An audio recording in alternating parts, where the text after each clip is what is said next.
a female officer. After Ms. Halling responds to Officer Campbell's attempted search of her hip and inner thigh area by requesting a lawyer and a female officer and pulling her hips away from his touch, Officer Campbell slams her into the side of his patrol car and then face down onto the pavement. When she continues to demand a female officer, he pepper sprays her in the face 2 separate times. The Colorado Springs Police Department's standard operating procedure governing oleoresin capsicum, more commonly known as pepper spray, authorizes officers to... What began as a simple neighborhood dispute quickly spiraled into a confrontation that could cost a police officer everything.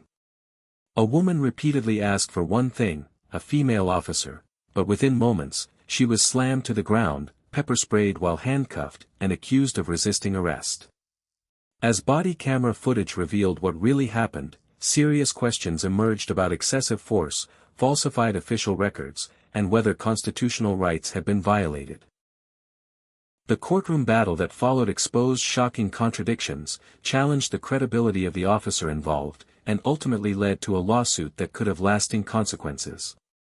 So, did this officer cross the legal line, or was he simply doing his job? Let's break down every critical moment and uncover what the evidence truly reveals. Hello. Hello. What's your name? Jessica. Jessica? Okay. What's going on? What do you mean? Why am I getting calls about you? Because my neighbors are crazy. Okay. What's going on today, though?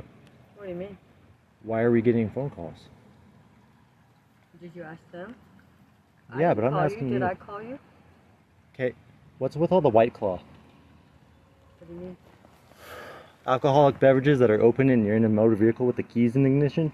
You want to give me a ticket? Yeah, I want you to get out of the car. Okay. 2-3, send me another.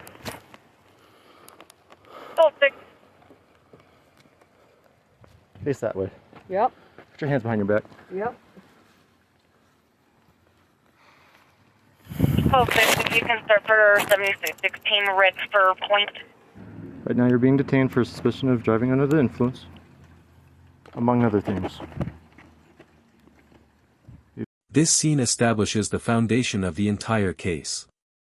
Although the officer has a legitimate reason to investigate possible DUI based on the open containers, the encounter rapidly shifts from a routine investigation to a confrontation that raises serious constitutional concerns. One being detained for suspicion of DUI.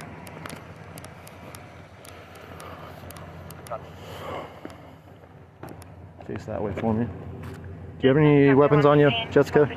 Anything in your pockets? Please give me a lawyer. That's not what I asked. Do you have anything on your person? Can I get a lawyer, please? That's not what I asked, Jessica. Okay. Well, give me a lawyer.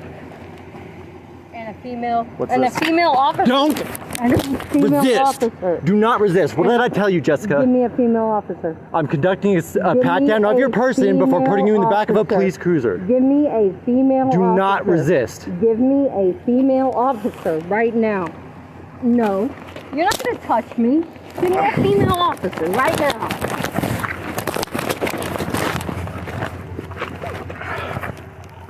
Cover code 3. 21 code 3. Now you're under arrest. Perfect.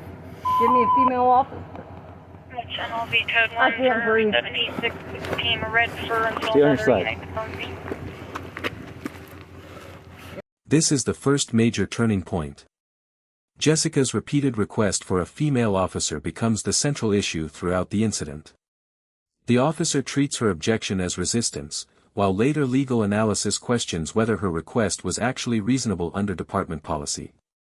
Officer, I want a female officer. After Ms. Halling responds to Officer Campbell's attempted search of her hip and inner thigh area by requesting a lawyer and a female officer and pulling her hips away from his touch, Officer Campbell slams her into the side of his patrol car and then face down onto the pavement. When she continues to demand a female officer, he pepper sprays her in the face 2 separate times. The Colorado Springs Police Department's standard operating procedure governing oleoresin capsicum, more commonly known as pepper spray, authorizes officers officers to deploy the agent against an individual only when the officer has grounds to arrest or detain the individual and the individual's conduct rises to the level of so-called active resistance or active aggression, when the officer reasonably believes the individual poses an imminent danger to themselves or others, or when a supervisor has authorized its use to disperse a civil disturbance. Now, the procedure defines active resistance as physically evasive movements to defeat an officer's attempt to control, such as bracing, tensing, pushing, flailing, or running away, or verbally signaling an intention to avoid being taken into or retained in custody. Now, Ms. Halling had already submitted to handcuffing, walked to the patrol car without incident, and was lying motionless on her side when both bursts of pepper spray were deployed. While she did pull away when Officer Campbell touched her inner thigh and waist, her repeated demands for a female officer likewise expressed an objection to being searched by a male officer, rather than any intention to defeat Officer Campbell's attempt to control her or avoid custody. Accordingly, the pepper spray.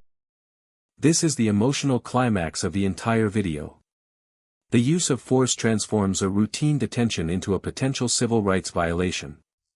The body camera footage becomes the most important evidence in determining whether the officer's actions were excessive. You can yell just fine.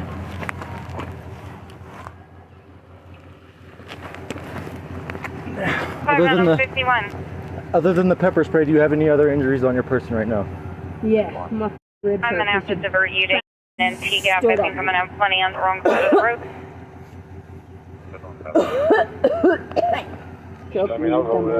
I didn't put my hands anywhere near you. Okay. Your niece was on my back. Can you please wipe my face from pepper spray? Once we get medical here, they will decontaminate your face.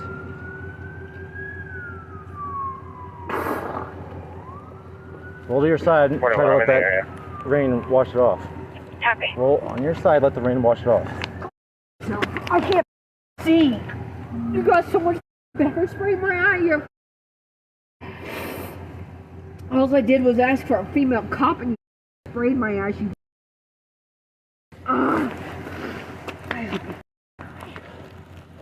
If you roll to your side, it's going to be easier for you to breathe. Just give me a female cop and I will sue you. Okay. I own 3 businesses.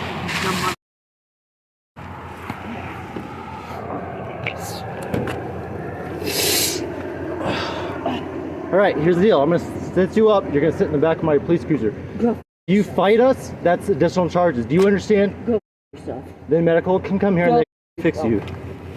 Stand up. This scene highlights the human impact of the encounter. Instead of focusing on the DUI investigation, the attention shifts to the physical and emotional consequences of the officer's use of force, making this one of the most emotionally powerful moments. So she gets out. Detain her. That's fine. Tell her she's being detained for suspicion of DUI. Bring her to the back of my car, and ask her if she's got anything on her person or in her pockets, as I'm about to do a search for officer safety purposes. And she tells me, "You're not going to touch me. You can't touch me." And she starts trying to pull away from me, so I throw her hard to the ground. Okay. Is she cuffed? Yeah. Okay. When she gets thrown to the ground? She still tries to wriggle out of my control. Okay. I get her on her side, and she's still being resistant to me. Okay. She tries to stand up. She's screaming for a female officer that I can't search her. Okay. I tell her at that point she is in custody and that I will be conducting a search incident to arrest and a search of her high-risk areas, and she continues to yell and scream that I cannot touch her and I'm raping her and all this other stuff. Okay. And I give her multiple warnings that I will spray her if she doesn't stop resisting. She continues to resist, so I sprayed her.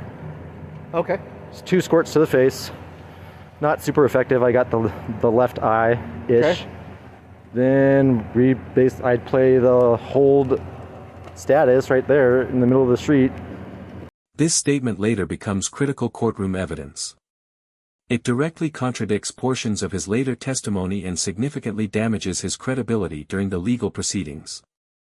Many criminal prosecutions rest, and Officer Campbell's fabrications extended the harm of this encounter far beyond the roadside, subjecting her to a prosecution built on falsified evidence. His demeanor was equally indefensible. As he responded to Ms. Halling's request for counsel with open irritation, he ignored repeated requests for a female officer without ever attempting to determine whether one was available, and escalated to violence within seconds of encountering the mildest friction, despite the fact that a female officer arrived on scene shortly after he requested one. This interaction highlights how quickly a minor investigation can become a constitutional violation when an officer treats resistance to his preferences as resistance to his lawful authority, and how the damage inflicted by a falsified record can far outlast the force that made it necessary. Now, Ms. Halling gets a B- for complying with the physical commands that she was given despite the escalating force used against her, and clearly and repeatedly requesting to be searched by a female officer, while also possessing open containers of alcohol in a vehicle and allowing her understandable frustration to devolve into a prolonged and profane tirade that served no legally strategic purpose. When Officer Campbell ordered her out of the vehicle, Ms. Halling complied by exiting immediately, presenting her hands for cuffing, and then walking to the patrol car without protest. And her only physical acts of quote-unquote resistance were attempts to avoid being touched in a manner that she had objected to. As verified by Officer Campbell's later testimony, the request for a female officer aligned with the department's own practice, making her position not only permissible, but reasonable. That said, the open containers of alcohol in her vehicle supplied the initial basis for the investigation, and ultimately resulted in the violation to which she pleaded, and the stream of insults that she directed at Officer Campbell after being taken to the ground, while protected by the First Amendment, added nothing to her legal position and carried a real risk of further escalation with an officer who had already demonstrated a willingness to use force. However, to Ms. Halling's The ending delivers the video's strongest message: constitutional rights apply even during lawful police investigations. The case demonstrates how excessive force, inaccurate reports, and damaged credibility can ultimately undermine an entire criminal prosecution and expose officers to significant legal liability.